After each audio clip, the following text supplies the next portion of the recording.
Hello students, good evening. तो हम लोग कर रहे थे नीट 2026 के लिए chapter wise previous year question का डिस्कशन। और लास्ट लेक्चर में हमने बात की थी केमिकल काइनेटिक्स के सारे क्वेश्चन 10 साल के जो भी आए हुए। और आज उस सीक्वेंस में हम देखेंगे सोल्यूशन चैप्टर क्लास 12 का, जिसमें NEET previous year question from 2016 से 2025 तक के जो भी क्वेश्चन आए हुए हैं उनको हम लोग सिंगल लेक्चर में डिस्कशन करेंगे। चलिए शुरू करते हैं। पहला क्वेश्चन है नीट 2016 का। Find the composition of vapour of over an ideal 1:1 molar mixture of benzene and toluene. Benzene और टोलुइन का आइडियल मिक्सचर है 1:1 इक्विमोलर है। तो और इंडिविजुअल उनका प्योर वेपर प्रेशर दे हुआ है। बेंजीन का किसी गिवन टेम्परेचर पे जो पी नॉट है प्योर वेपर प्रेशर 12.8 है और टोलुइन का भी 3.85 दिया हुआ है। तो सिंपल है फॉर्मूला, राउल्ट्स लॉ के फॉर्मूले बेस्ड है ये। तो वेपर प्रेशर ऑफ सॉल्यूशन क्या होता है? वेपर प्रेशर ऑफ सॉल्यूशन क्या होगा? Pure vapour pressure of benzene, pure vapour pressure P not. Benzene मतलब बेंजीन अकेले होता है वहां पे, टोलुइन नहीं होता, तो उस समय उस टेम्परेचर पे उसका वेपर प्रेशर कितना होता है, into mole fraction of benzene, into mole fraction of benzene plus pure vapour pressure of toluene into क्या, मोल फ्रैक्शन ऑफ टोलुइन। ये है राउल्ट्स लॉ। तो बस मोल फ्रैक्शन, दोनों के मोल बराबर है, दोनों के मोल, चलिए 1:1 मोल ले लेते हैं। अरे आप 1:1 मोलर रेशियो है तो आप जो मोल करें मोल लीजिए, 5-5 मोल ले लीजिए। लेकिन हमको तो मोल से मतलब नहीं है, हमको किससे मतलब है? मोल फ्रैक्शन से। तो ऑब्वियस है कि बेंजीन का भी मोल फ्रैक्शन कितना आएगा? 1/2। और टोलुइन का भी मोल फ्रैक्शन कितना आएगा? 1/2। अरे देखिए सिंपल, बेंजीन का मोल फ्रैक्शन क्या होगा? चलिए इसको बेंजीन लिख देते हैं। दैट विल बी बेंजीन का मोल। चलिए दोनों का मोल हमने लिखा है, इक्विमोलर है, 1:1 के रेशियो में है। अब इस रेशियो में आप जो मन करे वो मोल मान लो, 2:2। ठीक है, दोनों को 2-2 मोल है, 5-5 मोल है, लेकिन उससे फर्क नहीं पड़ेगा क्योंकि हमको मोल नहीं चाहिए, हमको क्या चाहिए? मोल fraction of benzene and toluene. तो मान लेते हैं बेंजीन का मोल है 1 और टोलुइन का भी मोल है 1। तो बेंजीन का मोल फ्रैक्शन क्या होगा? 1/1 + 1 भाई, बेंजीन का mole upon total mole, that will B 1/2। Similarly toluene का भी मोल फ्रैक्शन हाफ ही होगा, 0.5 ही होगा। तो यहां से पी आ जाएगा 1/2 इंटू कितना है इसका, 12.8 बेंजीन का प्योर वेपर प्रेशर, और यहां से टोलुइन का भी 1/2 इंटू 3.85। इसको सॉल्व कर लेंगे, आ जाएगा तो 12.8 प्लस 3.85, 12.8 प्लस 3.85 डिवाइड बाई 2, यहां से ये आ रहा है 8.325 kilo pascal. Vapour pressure of solution आ रहा है 8.325 किलो पास्कल। नोट करें, ये क्वेश्चन था राउल्ट्स लॉ पे बेस्ड था। Raoult's law, mole fraction of component 1 is into pure vapour pressure of that component plus mole fraction of component 2। इस तरह जितने भी कंपोनेंट होंगे वो हम ऐड करते जाएंगे। Next, at 100 degree Celsius, vapor pressure of a solution of 6.5 gram solute in 100 gram water is this much. If Kb is equal to 0.52, find the boiling point of solution. अब ये question में दो दो फॉर्मूले हैं, दो दो टॉपिक बेस्ड है। एक है relative lowering of vapour pressure, colligative property जो कि, और दूसरा है बॉइलिंग पॉइंट एलिवेशन जो कि कोलिगेटिव प्रॉपर्टी। दोनों को मिला के किया गया है, तो एक साथ दो दो फॉर्मूले हमको देखने को मिलेंगे, एक साथ दो दो फॉर्मूले का रिवीजन। देखिए पहला दिया हुआ है at 100 degree Celsius the vapour pressure of solution of 6.5 gram. ठीक है, तो पहले हम बात करेंगे relative lowering of vapour pressure की। तो relative lowering of vapour pressure का फॉर्मूला क्या है? P naught minus P S upon P naught equal to क्या होता है? Mole fraction of solute. P naught क्या है अलग से लिख ले, वैसे आपने पढ़ रखा है, that is vapour pressure of solvent, vapour pressure of solvent at that temperature, जो कि यहाँ इस क्वेश्चन में कितना टेम्परेचर है? 100 डिग्री सेल्सियस। 100 डिग्री सेल्सियस पे पानी का वेपर प्रेशर कितना होता है? 1 एटीएम। 100 डिग्री सेल्सियस पे वाटर का वेपर प्रेशर कितना है? 1 एटीएम, चाहे 760 mmHg, 760 मिलीमीटर ऑफ मरकरी, वो हम यूज करेंगे। पीएस क्या है? पीएस है vapour pressure of solution, that is vapour pressure of solution. भाई कोई नॉन वोलेटाइल सोल्यूट डालने पे सोल्यूशन का वेपर प्रेशर सॉल्वेंट से कम हो जाता है, वेपर प्रेशर ऑफ सोल्यूशन। अब इस रेफरेंस में हम निकालेंगे पहले क्या, mole fraction of solute. Mole fraction of solute, P naught है पानी का प्योर 760, सोल्यूशन का वेपर प्रेशर कितना हो जा रहा है 732 upon 760 equal to mole fraction of solute. ठीक है, अच्छा देखो इसमें लिखा हुआ है 6.5 ग्राम सॉल्यूट, लेकिन सॉल्यूट है क्या, सॉल्यूट की आइडेंटिटी क्या है, NaOH है, कैल्शियम कार्बोनेट है, क्या है, ऐसा कुछ इसमें इंफॉर्मेशन नहीं है, ना उसका मोलर मास इंफॉर्मेशन है, सॉल्यूट के बारे में कोई इंफॉर्मेशन नहीं। कोई सॉल्यूट है जिसको वाटर में ऐड किया गया है, तो जो सॉल्यूशन बन रहा है उसका वेपर प्रेशर, भाई ऑब्वियस है, पानी का वेपर प्रेशर अगर 760 है तो सॉल्यूशन का कितना हो जाएगा, कम हो जाएगा उससे, वो 732 हो जा रहा है। लेकिन सॉल्यूट का आइडेंटिटी तो इसमें नोन नहीं है। अब हम देखेंगे इस क्वेश्चन में कि जरूरत भी नहीं, सॉल्यूट के आइडेंटिटी की कोई जरूरत नहीं। देखिए हमको चाहिए मोल फ्रैक्शन, तो मोल फ्रैक्शन तो आ गया यहां से, मोल फ्रैक्शन आप सॉल्व भी लास्ट में करेंगे, दैट इज 28 28/760। देखो जरा, सॉल्व नहीं करना, लास्ट में करेंगे 28/760।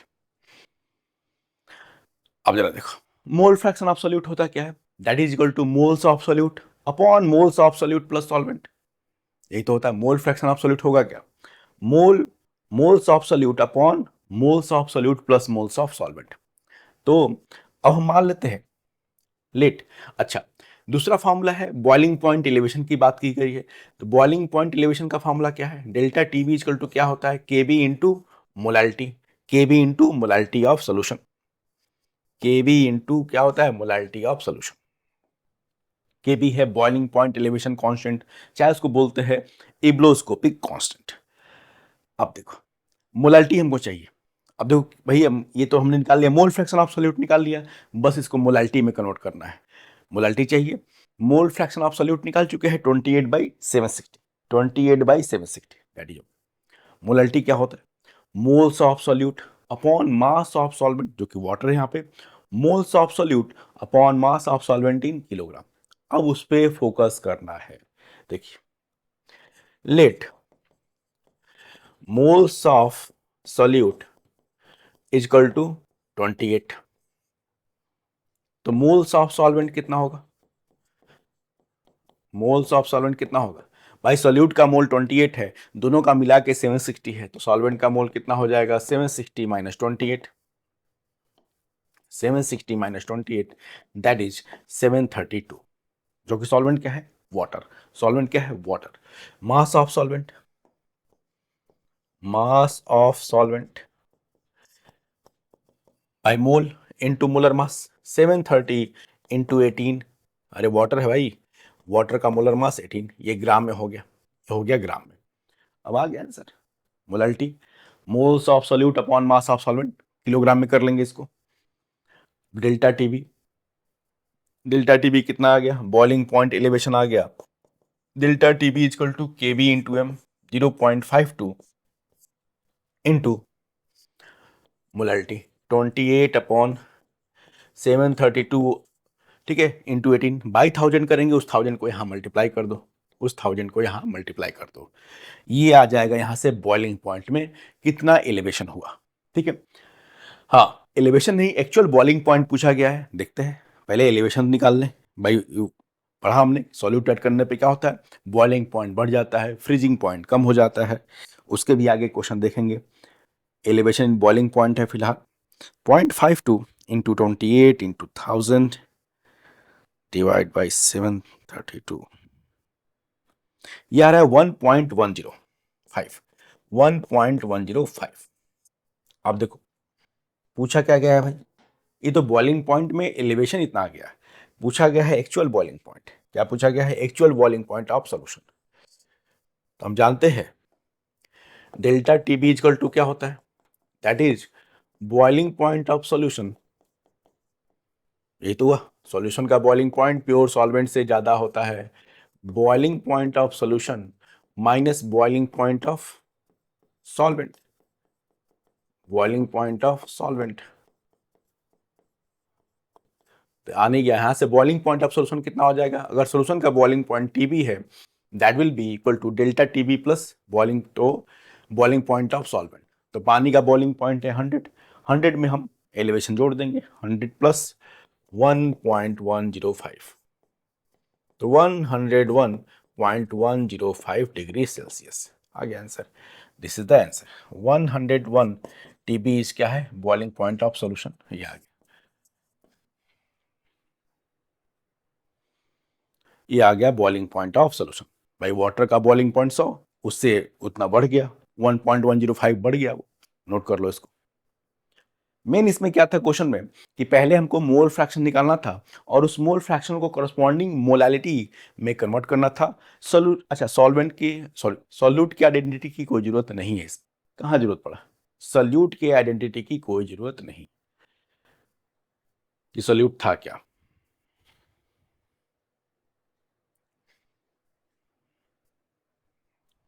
नेक्स्ट क्वेश्चन देखिए, which of the following is incorrect for ideal solution. Ideal solution में डेल्टा एच मिक्सिंग बिल्कुल जीरो, डेल्टा वी मिक्सिंग बिल्कुल जीरो, ठीक है, डेल्टा एस मिक्सिंग बिल्कुल ग्रेटर देन जीरो होगा। अरे दो लोगों को मिला रहे हैं डिसऑर्डर बढ़ेगा, दो लिक्विड्स को मिला रहे हैं डिसऑर्डर बढ़ेगा।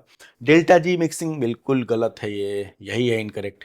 भाई डेल्टा जी मिक्सिंग क्या होना चाहिए, क्योंकि प्रोसेस तो स्पॉन्टेनियस है यार, दो लिक्विड को मिलाए, चाहे आइडियल सोल्यूशन बनाए चाहे नॉन आइडियल, वो मिल तो रहे हैं। आप बोले ना कि आप लिक्विड का मिश्रण बना रहे हैं, दे आर मिक्सेबल, तो ऑब्वियस है कि प्रोसेस स्पॉन्टेनियस है, तो डेल्टा जी क्या होना चाहिए, स्पॉन्टेनियस प्रोसेस के लिए free energy should decrease. Free energy actual क्या होना चाहिए था, delta G mixing should be less than zero, तो इसका मतलब इनकरेक्ट ऑप्शन है ये वाला डी ऑप्शन। डी ऑप्शन क्या है, इनकरेक्ट, इनकरेक्ट ही पूछा गया, बाकी सारे कंडीशन आइडियल के है ही। क्योंकि प्रोसेस स्पॉन्टेनियस है तो free energy should decrease, free energy should decrease. Next है find the van't of factor for dilute aqua solution of strong electrolyte barium hydroxide. Strong का मतलब ये है कि ये कंप्लीटली डिसोसिएट हो जाएगा, यही तो है स्ट्रॉन्ग का मतलब। मान लेते हैं इनिशियली हमने इसका 1 मोल लिया, ठीक है, 1 मोल लिया, अब ये कंप्लीट डिसोसिएट हो जाएगा, कितना बचा, जीरो। 1 मोल से ये बनेगा 1 और ये कितना बनेगा, 2 मोल। अब देखिए वांट ऑफ फैक्टर आई क्या होता है, आई का formula, van't of factor I is equal to total moles after dissociation oblique association, यहाँ भी दोनों हो सकता है, हमने देखा इलेक्ट्रोलाइट तो एसोसिएट हो सकते हैं चाहे डिसोसिएट हो तो सकते हैं। The total moles after dissociation upon initial mole, total moles कितने हो गए आफ्टर डिसोसिएशन, भाई 0 + 1 + 2 3 अपॉन इनिशियल कितना है 1, तो वांट ऑफ फैक्टर कितना आ गया 3, सिंपल। अब आपने कहा कि सर इनिशियल ईथ में बेरियम हाइड्रोक्साइड का 1 कहाँ लिखा है, कहाँ से मान लिया आपने, कहाँ से आपने 1 मोल ले लिया, तो आपने रैंडम लिया है। इसका मतलब क्या है कि हम भी फ्री हैं, आप 1 ले रहे हैं तो हम 5 लेंगे, हम x लेंगे, मैं कह रहा हूँ कि हाँ भाई फ्री है बिल्कुल, जो मन करे वो लीजिए, आंसर नहीं बदलेगा क्योंकि रेशियो है। फिर से तुम कहोगे सर चलिए मैथमेटिक्स में ज़्यादा पहचाना आसान है, ठीक है, क्वेश्चन तो हो गया कि जब कुछ नहीं दिया है बेरियम हाइड्रोक्साइड का मोल तो क्यों ना x ले ले, ठीक है, जब नहीं दिया तो 1 क्यों ले रहे हो, x ले लो, ठीक, x लेंगे फिर भी ये तो पूरा का पूरा डिसोसिएट हो जाएगा, ये बनेगा x, ये बनेगा 2x, टोटल कितना हो गया 3x, इनिशियल कितना था x, इनिशियल कितना था x, क्या आंसर बदल गया आपका, क्या आंसर बदल गया। इसलिए आप वांट ऑफ फैक्टर निकालते समय क्योंकि रेशियो करना है फाइनली, आप इनिशियल वैल्यू, इनिशियल मोल की वैल्यू जो लीजिए आंसर वही आएगा, आंसर वही होगा। तो याद रखिए total moles after dissociation upon initial मोल।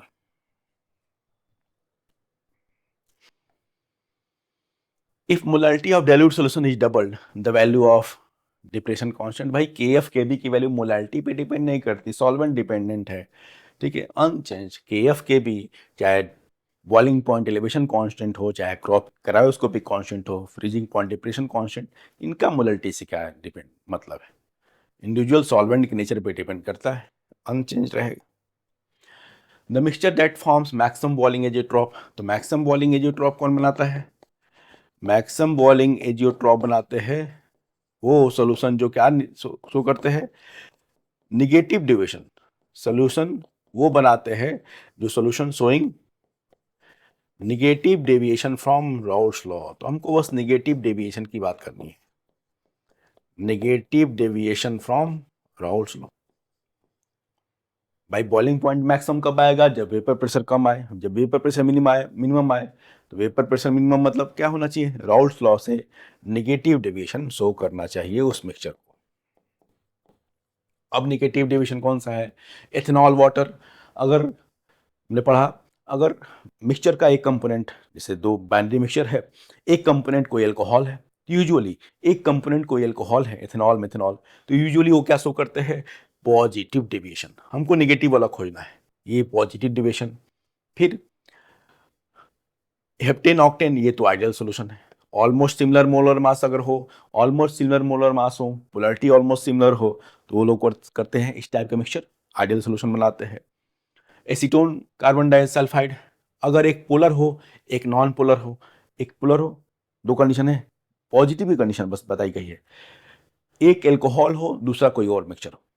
अगर बाइनरी मिक्सचर में एक कंपोनेंट एल्कोहल हो तो यूजुअली वो पॉजिटिव डिविएशन शो करते हैं ऐसे मिक्सचर। दूसरा, अगर एक पोलर हो एक नॉन पोलर, एक पोलर हो एक नॉन पोलर, तो in most of cases, please हमेशा नहीं, आप पढ़िए ढंग से, एक पोलर हो और एक नॉन पोलर, ये जनरल कंडीशन बताई जा रही है, थोड़ी स्पेसिफिक अलग बातें हैं। एक पोलर हो, या तो एक कंपोनेंट एल्कोहल हो फिर पॉजिटिव डेविएशन, या एक पोलर और दूसरा क्या कंपोनेंट हो? Non polar. जैसे इसमें है एसीटोन, क्या है? पोलर, और ये क्या है? Non polar. कार्बन डाइसल्फाइड है भाई, नॉन पोलर है, नॉन पोलर। इस टाइप के मिक्सचर भी क्या शो करते हैं? Positive deviation, positive deviation. Answer क्या है? D, water nitric acid. इसका निगेटिव डेविएशन की पहचान क्या है? ये सबसे आसान है। अगर दो कंपोनेंट हैं उनमें किसी टाइप का हाइड्रोजन बॉन्डिंग पॉसिबल हो, अगर दो गिवन कंपोनेंट है बाइनरी मिक्सचर के, अगर उसमें हाइड्रोजन बॉन्डिंग जैसा दिख रहा है कंडीशन, तो दे विल शो, क्योंकि क्लोज हो जाएंगे दोनों, ठीक है, सॉलिड्स और सॉल्वेंट का क्या इंट्रैक्शन बढ़ेगा, तो इस टाइप के जो मिक्सचर होते हैं दे शो निगेटिव डेविएशन। अब वाटर और नाइट्रिक एसिड में बिल्कुल आप स्ट्रक्चर बनाते ही सोच सकते हैं कि इसमें हाइड्रोजन बॉन्डिंग का कंडीशन तो आ ही रहा है, हाइड्रोजन बॉन्डिंग का कंडीशन आ रहा है भाई, है कि नहीं? दिख रहा है यहाँ पे, बाई एच प्लस चार्ज आगे भी बन जाएगा। वाटर और नाइट्रिक एसिड में हाइड्रोजन बॉन्डिंग का कंडीशन तो आ ही रहा है, तो इस टाइप के मिक्सचर जहां हाइड्रोजन बॉन्डिंग पॉसिबल हो, दे show negative deviation from Raoult's law. और इसी टाइप के मिक्सचर क्या बनाते हैं? Maximum boiling azeotrope. आंसर है डी। फिर आइडियल सोल्यूशन के लिए भी हमने देखा क्या क्या, डेल्टा जी मिक्सिंग, तो फिर से वही, the correct option is delta H mixing zero, बिल्कुल सही है। डेल्टा बी मिक्सिंग भी जीरो होता है, चलिए लिख देते हैं कंडीशन। आइडियल के लिए क्या है? Delta H mixing zero, delta V mixing भी जीरो, डेल्टा एस मिक्सिंग भाई पॉजिटिव होना चाहिए, और डेल्टा जी क्या है? निगेटिव। डेल्टा जी निगेटिव हुआ बना, आप कैसे मिक्सचर बना रहे हैं, आप कैसे मिला रहे हैं उनको? स्पॉन्टेनियस है, इसका मतलब उन लिक्विड्स का आपस में मिलना, दो लिक्विड्स का आइडियल सोल्यूशन बनाना, ये प्रोसेस स्पॉन्टेनियस है। ये तय करता है कि delta G should be negative, free energy should decrease. अब डेल्टा जी की कंडीशन से डेल्टा एस की भी कंडीशन आ जाएगी आपकी, delta G equal to delta H minus T delta S. Obvious है, ये तो जीरो हो गया भाई आइडियल सोल्यूशन के लिए, एंथैल्पी चेंज जीरो। अगर डेल्टा जी को, इसका मतलब क्या है? If delta G is less than zero, then T delta S should be positive. अरे भाई, ये delta G less than zero कब होगा? जब ये वाला टर्म क्या हो? पॉजिटिव। इसका मतलब delta S should be greater than zero. तो ये है आइडियल की कंडीशन। तो बस एक ही कंडीशन इसमें है, पहला वाला, बाकी सब गलत है।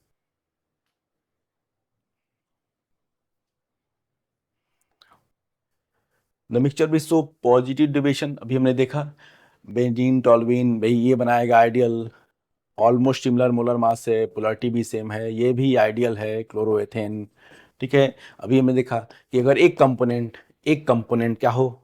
एल्कोहल हो, एक कंपोनेंट अगर दोनों मिक्सचर में एक कंपोनेंट एल्कोहल हो, तो इस टाइप के solution usually positive deviation show करते हैं। अब फिर मैंने अभी बोला कि अगर कहीं से हाइड्रोजन बॉन्डिंग पॉसिबल हो जाए, दोनों में किसी टाइप का हाइड्रोजन बॉन्डिंग अगर पॉसिबल हो जाए, इंटरमॉलिक्यूलर हाइड्रोजन बॉन्डिंग, तो उस टाइप के सोल्यूशन क्या शो करते हैं? Negative deviation. देख लो एसीटोन में, बिल्कुल ये वाला कौन सा है? ये निगेटिव वाला है, ये खैर आंसर तो नहीं है, लेकिन बी ऑप्शन क्या शो करेगा? Negative deviation. बड़ा फेमस एग्जांपल है एसीटोन क्लोरोफॉर्म का, क्योंकि इसमें है देखो यही तो है क्लोरोफॉर्म। H पे आएगा प्लस चार्ज, वाटर के पास O के पास क्या है, लोन पेयर, तो यहाँ है इंटरमॉलिक्यूलर हाइड्रोजन बॉन्डिंग।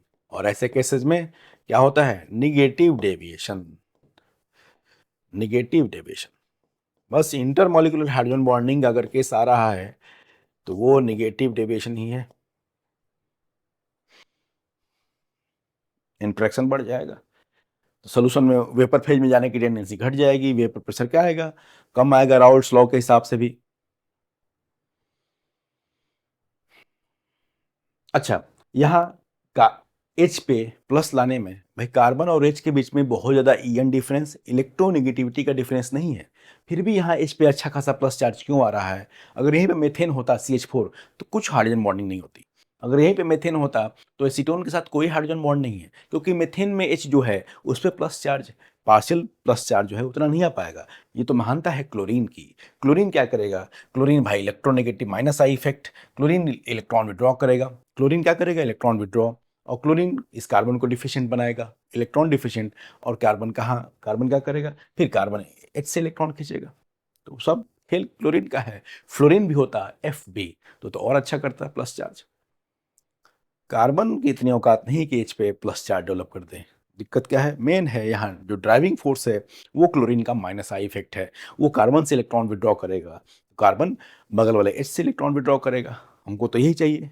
क्या चाहिए हाइड्रोजन बॉन्डिंग में? भाई इस H पे भी जितना ज़्यादा प्लस चार्ज आ जाए हाइड्रोजन पे, उतना इफेक्टिव हाइड्रोजन बॉन्डिंग होता है।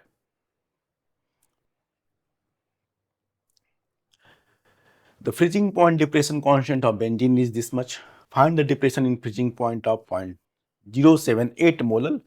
ठीक है, तो डायरेक्ट फॉर्मूला है। Delta T F equal to क्या होता है, K F into molality. Delta T F क्या है? Depression in freezing point. K F है यही फ्रीजिंग पॉइंट डिप्रेशन कांस्टेंट, चाहे इसको बोलते हैं क्रायोस्कोपिक कांस्टेंट, और मोलालिटी दिया है। क्या ये तो बड़ा डायरेक्ट क्वेश्चन हो गया। 5.12 इंटू 0.078 ये आ जाएगा। ठीक है, डिप्रेशन इन फ्रीजिंग पॉइंट ये निकाल लेना, ये तो डायरेक्ट फॉर्मूला हो गया, डिप्रेशन इन फ्रीजिंग पॉइंट। चलिए नेक्स्ट देखते हैं।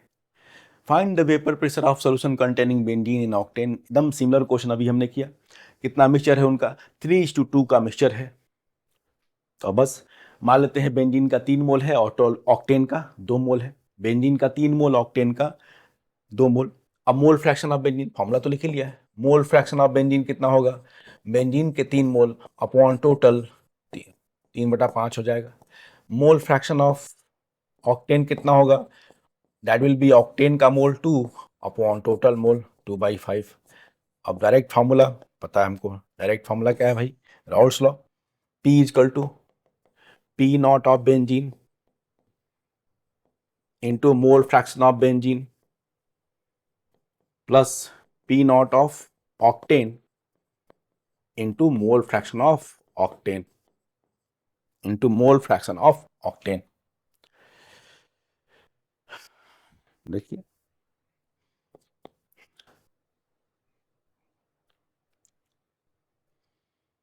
कितना हो जाएगा ये, तो 3/5 इंटू मोल फ्रैक्शन, ठीक है, into P naught of benzene 280 plus 2/5 into इसका P नॉट कितना है ऑक्टेन का 420, तो 840 इंटू 840 पुट बाई 5 देख लेते हैं। 840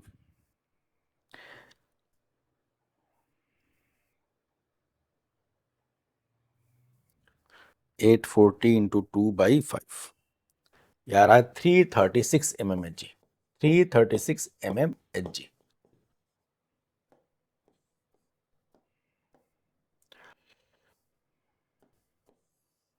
336 mmHg।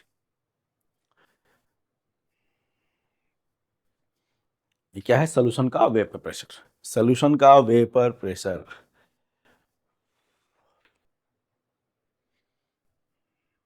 नेक्स्ट देखते हैं क्या है। The following solutions were prepared by dissolving 10 gram glucose in 250 ml water, 10 gram urea in 250 ml water, 10 gram sucrose in 250 ml water. उनका ऑस्मोटिक प्रेशर दिया हुआ है और decreasing order of P1 P2 P3 osmotic pressure दिया हुआ है। Osmotic pressure का formula, ये भी एक कोलिगेटिव प्रॉपर्टी है, पाई इजकल टू, ये है osmotic pressure equal to molarity into R into T. चलिए इस कंपेरिजन में टेम्परेचर की बात नहीं की गई है, तो हम टेम्परेचर तीनों का क्या मानेंगे, सेम सेम। तो अगर टेम्परेचर सेम है तो इसका मतलब हम कह सकते हैं कि osmotic pressure is directly proportional to क्या, मोलारिटी। सी क्या है, molarity, directly proportional to molarity भाई, मोलारिटी। अच्छा वॉल्यूम सेम है, वॉल्यूम सॉल्यूशन का क्या है, सेम है, तो हम क्या मान सकते हैं, मोलारिटी क्या होता है, moles upon moles of solute upon volume of solution. चूंकि वॉल्यूम सेम है तो हम मान सकते हैं कि osmotic pressure is directly proportional two moles of solute, moles of solute, I volume same है तब। तो इसका मतलब जहां मोल ज्यादा होंगे वहां ऑस्मोटिक प्रेशर ज्यादा आएगा। देख लीजिए 10 ग्राम ग्लूकोज है, बस मोल निकाल लीजिए, मोल ऑफ ग्लूकोज, ग्लूकोज का मोलर मास होता है, आप निकाल सकते हैं 180, इसका मोल हो गया 10/180। Mole of sucrose, mole of urea कर लेते हैं, यूरिया का मोलर मास है 60, इसका मोल हो जाएगा 10/60। फिर mole of sucrose, sucrose C12H22O11 cane sugar, उसका मोलर मास है 322, आप जुड़िएगा, तो इसका तो सीधे आ गया, जिसका मोल ज्यादा उसका ऑस्मोटिक प्रेशर भी ज्यादा, क्योंकि वॉल्यूम सेम है, मोल ज्यादा तो ऑस्मोटिक प्रेशर भी ज्यादा। ये इसका करस्पॉन्डिंग प्रेशर क्या था, ये था P1, ये था P2, इसका करस्पॉन्डिंग प्रेशर ऑस्मोटिक, और ये था P3। तो सबसे ज्यादा मोल कहाँ पे आएंगे, यूरिया में। फिर किस में आएगा, भाई न्यूमरेटर सेम है, डिनोमिनेटर बढ़ेगा तो मोल तो बढ़ेंगे, डिनोमिनेटर बढ़ेगा तो मोल तो घटेंगे। तो सबसे ज्यादा मोल आएगा यूरिया, फिर P2, फिर P1, फिर P3, यही तो आंसर है, यूरिया फिर ग्लूकोज और सबसे बेकार सुक्रोज। देख लीजिए जिसका मोल ज्यादा उसकी मोलारिटी भी ज्यादा, और मोलारिटी ज्यादा तो गिवन टेम्परेचर पे ऑस्मोटिक प्रेशर भी ज्यादा होगा, गिवन टेम्परेचर पे ऑस्मोटिक प्रेशर भी ज्यादा होगा।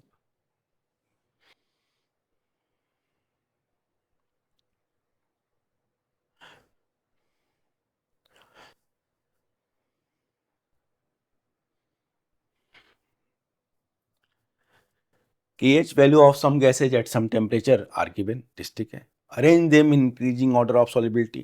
तो ये है कौन सा, हेनरीज लॉ, ये है Henry's law, formula based Henry's law.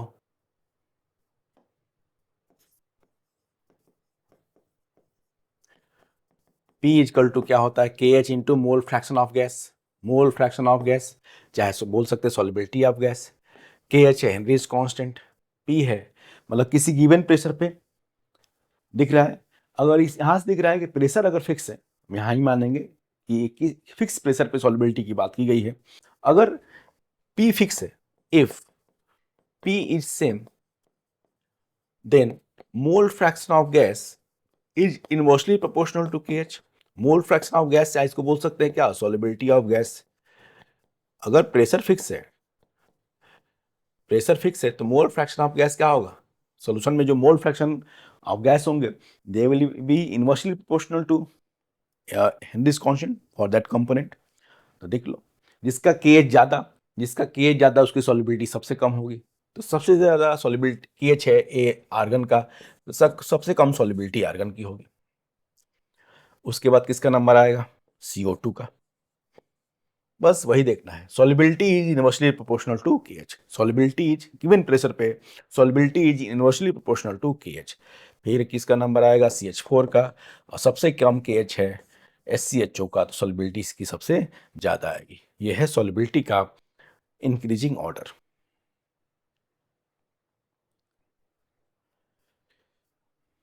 ये सॉल्युबिलिटी का simple, solubility is given pressure temperature पे solubility is inversely proportional to Henry's constant. Which of the following aqueous solution of electrolyte will have minimum elevation in boiling point? Minimum पूछ रहा है। अब यहाँ पे electrolytes हैं, delta T B equal to क्या होता है, i into K B into M. अगर भाई सॉल्वेंट सेम है तो के बी तो सेम होगा, हम बोल सकते हैं delta T B is proportional to i into molality, i into molality. देख लेते हैं, अब मोलरिटी क्या है, नंबर ऑफ मोल्स के प्रोपोर्शनल। पहले केस में डेल्टा टीबी कितना आएगा, डेल्टा टीबी,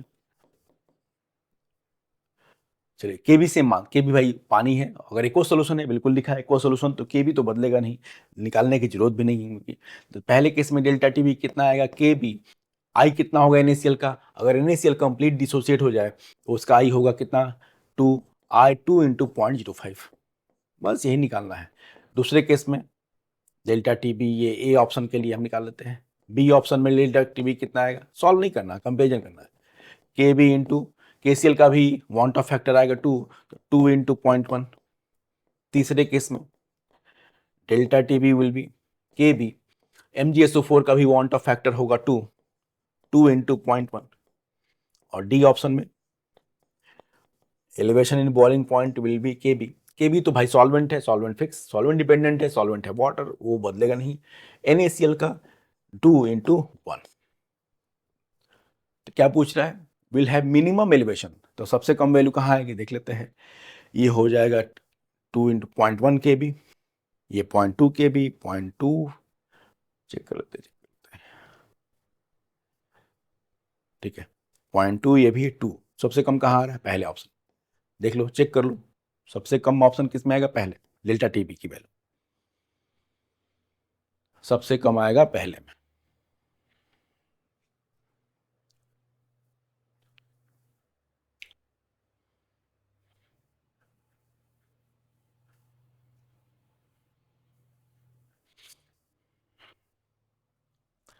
नेक्स्ट क्या है, the plot of osmotic pressure versus concentration for a solution gives a straight line with slope this much, find the temperature. अरे भाई ये क्या है, पाई इजकल टू क्या होता है, CRT, ये है, ठीक है, ये है फॉर्मूला किसका, osmotic pressure equal to molarity into R into temperature.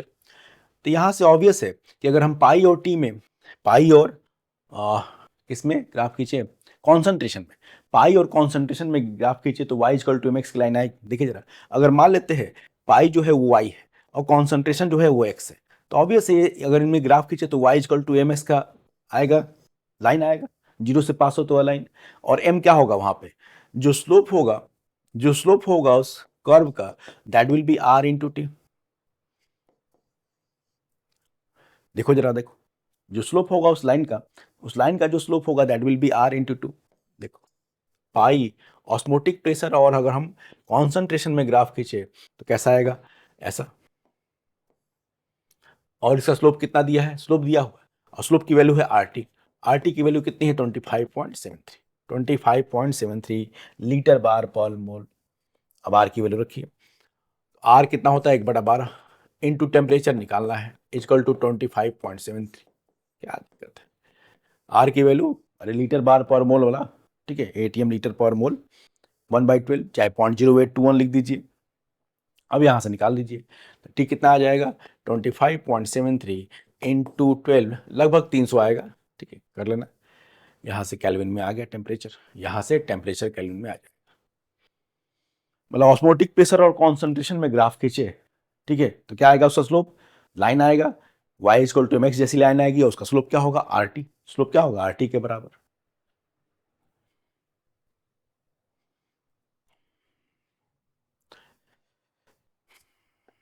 Next क्या है, find the mass of glucose required to be dissolve in 1 litre which is isotonic, ठीक है ये टर्म है, with 15 gram per litre solution of urea.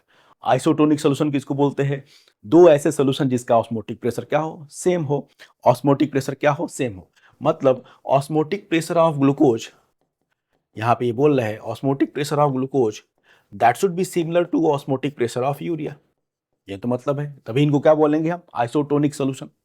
अब osmotic pressure का formula क्या है, that will be concentration of, मतलब मोलारिटी ऑफ ग्लूकोज, लिख दे रहे, that will be molarity of glucose, molar concentration of C6H12O6 into R into T, T की बारे में मेंशन नहीं है तो हमको टी सेम लेना पड़ेगा, into concentration of urea NH2CONH2, urea का फॉर्मूला ही लिख दो, NH2CONH2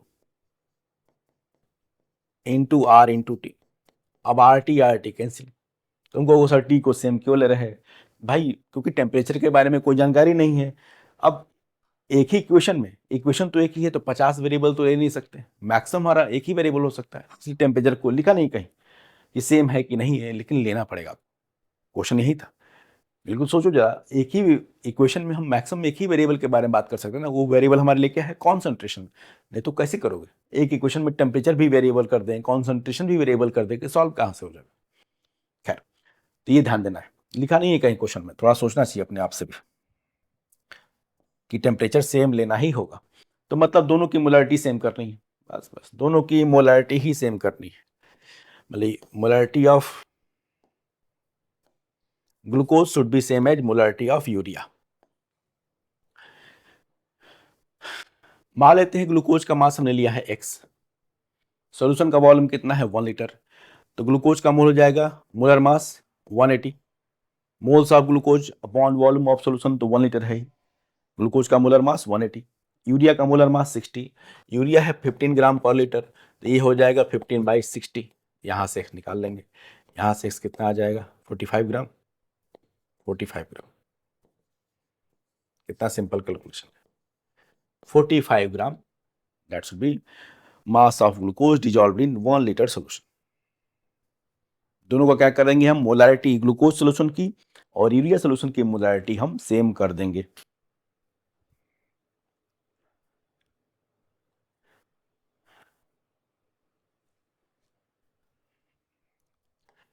नेक्स्ट क्या है, 5 मोल liquid X and 10 mole liquid Y make a solution having vapor pressure 70 torr, select the correct option। देखिए, तो ये कह रहे हैं लिक्विड, फिर से वही राउल्स लॉ, लिक्विड एक्स और लिक्विड वाई मिलाया जा रहा है 5 मोल 10 मोल, ठीक है, और उसका हमको तो क्या करना होगा भाई, आइडियल नॉन आइडियल कैसे चेक करते हैं भाई, जो दिया है डेटा उस हिसाब से हम वेपर प्रेशर निकालेंगे। अभी जो कर रहे थे P equal to PA naught x है, जो भी कर रहे थे वो हमारा थ्योरेटिकल कैलकुलेशन होगा।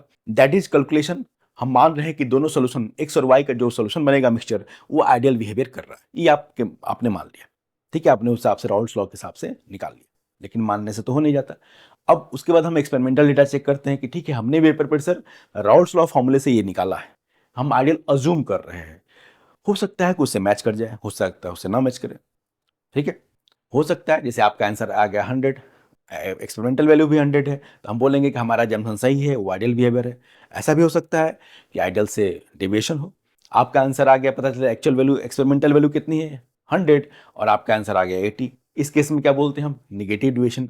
आपका आंसर आ गया 120, इस केस में हम क्या बोलते हैं, पॉजिटिव डिविएशन। तो बस डेटा देखो दिया है, make a solution having vapour pressure 70 torr, solution का वेपर प्रेशर दिया हुआ है, वो एक्चुअल वैल्यू है 70 टॉर इज एक्चुअल वैल्यू। अब हम निकालेंगे, फिर से हम निकालेंगे theoretical value assuming ideal behaviour, फिर देखेंगे कि वो मैच करता है कि नहीं।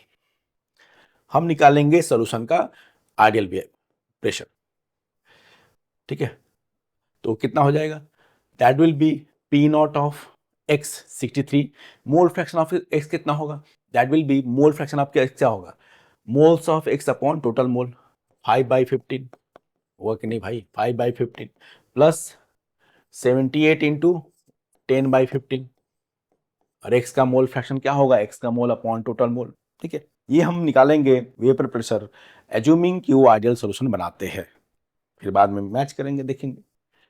एक्चुअल डेटा तो आ ही चुका है, 63 इंटू 1/3, ये हो गया कितना 21 प्लस 2/3 हो गया, तो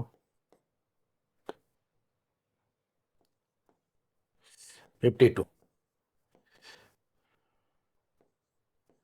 एक बार चेक कर लेते हैं,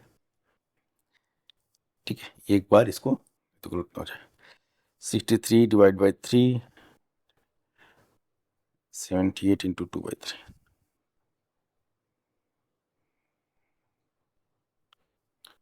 तो यहां से आ रहा है 73, यहां से प्रेशर कितना आ रहा है 73 टॉर। ये प्रेशर तब आ रहा है, ये हमारा थ्योरेटिकल कैलकुलेशन है, ठीक है, हमने क्या माना कि वो दोनों जो एक्स और वाई का जो सोल्यूशन बन रहा है, मिक्सचर बन रहा है, वो आइडियल सोल्यूशन आइडियल की तरह बिहेव कर रहा है, उस केस में वेपर प्रेशर कितना आना चाहिए था 73 टॉर। अब एक्चुअल वैल्यू क्या है 70 टॉर, एक्चुअल वैल्यू क्या है 70 टॉर। इसका मतलब क्या है, इसका मतलब क्या है कि हमारा जो एक्चुअल सोल्यूशन है, जो एक्चुअल सोल्यूशन है वो क्या कर रहा है, राउल्स लॉ से क्या कम आ रहा है वैल्यू, एक्चुअल वैल्यू होनी, ठीक है। राउल्स अगर लॉ फॉलो होता, अगर वो सोल्यूशन आइडियल होता तो उसका वेपर प्रेशर 73 टॉर आना चाहिए था। आ कितना आ रहा है, एक्सपेरिमेंटल वैल्यू है 70 टॉर, मतलब वो कम है, मतलब क्या होगा, ठीक है। क्या लिखेंगे हम, since P is less then P ideal. इसमें क्या बोलते हैं इसको, P is less then P ideal, ये है आइडियल, ये है आइडियल सोल्यूशन मानते हुए निकाला। Since P is less then P ideal, तो क्या बोलने कैसा डिविएशन, तो इसका मतलब ये होगा negative deviation, solution is showing negative deviation from Raoult's law. कौन सा होगा, बिल्कुल बिल्कुल C, negative deviation from Raoult's law. इस तरह चेक करते हैं। राउल्स लॉ अगर सोल्यूशन फॉलो करता, आइडियल सोल्यूशन होता, तो वेपर प्रेशर 73 टॉर आना चाहिए था। एक्चुअल है 70 टॉर, मतलब उससे कम है। इसका मतलब solution is showing negative deviation from Raoult's law, next question देखिए, match list type of solution. तो चलिए, तो सिंपल है, 2025 का ही एलॉयज क्या होता है, तो सॉलिड और सॉलिड के मिक्सचर को एलॉय बोलते हैं, ठीक है। थोड़ा इसको कलर, ये alloy solid in solid. Amalgam क्या होता है, जब भी एलॉय का एक कंपोनेंट मरकरी हो, किसी एलॉय का एक कंपोनेंट क्या हो, मरकरी लिक्विड, तो उसको बोलते हैं एमलगम। तो क्या हो सकता है इसका, liquid in solid, good. Humidity क्या है भाई, लिक्विड इन गैस, बिल्कुल। अरे यार, एयर में क्या है, एयर गैस है, गैसेस का मिक्सचर है, तो एयर में वाटर, तो लिक्विड इन गैस, बहुत सिंपल है। तो लिक्विड इन गैस, और क्या, स्मोक, ये बचा सॉलिड इन गैस, नोट कर ले। ये तो बहुत आसान क्वेश्चन हो गया। तो ये था कंप्लीट डिस्कशन सॉल्यूशंस का, 2016 से 2025 तक के जो भी क्वेश्चन आए हैं इस चैप्टर से, वो हमने अभी देख लिया। बाकी डिस्कशन भी प्लेलिस्ट में अपडेटेड है, ठीक है। कंप्लीट सीक्वेंस में मोल कॉन्सेप्ट, एटॉमिक स्ट्रक्चर, और जो भी इक्विलिब्रियम, थर्मोडायनेमिक्स, काइनेटिक्स सॉल्यूशन, बस क्या बाकी है। तो अगले लेक्चर में हम लोग बात करेंगे इलेक्ट्रोकेमिस्ट्री के क्वेश्चन, जो देखिएगा। और आप बाकी डिस्कशन भी आप चाहे तो, जो चैप्टर आपको लग रहा है कि उसके क्वेश्चन थोड़ा समझने चाहिए हमको, तो आइडिया लग जाता है ना कि इस टाइप के क्वेश्चन आए, जैसे राउल्स लॉ के क्वेश्चन कई बार आ रहे हैं, तो आप समझ जाएंगे, ठीक। और भी सवाल लगाओ, और भी क्वेश्चन लगाओ इसके साथ साथ, ताकि आपको आइडिया लगे। कोई क्वेश्चन में डाउट हो सोल्यूशन में, तो आप कमेंट बॉक्स में बता दीजिए, उसको भी हम इंक्लूड कर लेंगे अपने डिस्कशन में, ठीक है। थैंक यू, मिलते हैं, जरूर देखिएगा इलेक्ट्रोकेमिस्ट्री का डिस्कशन जो उसके बाद हो।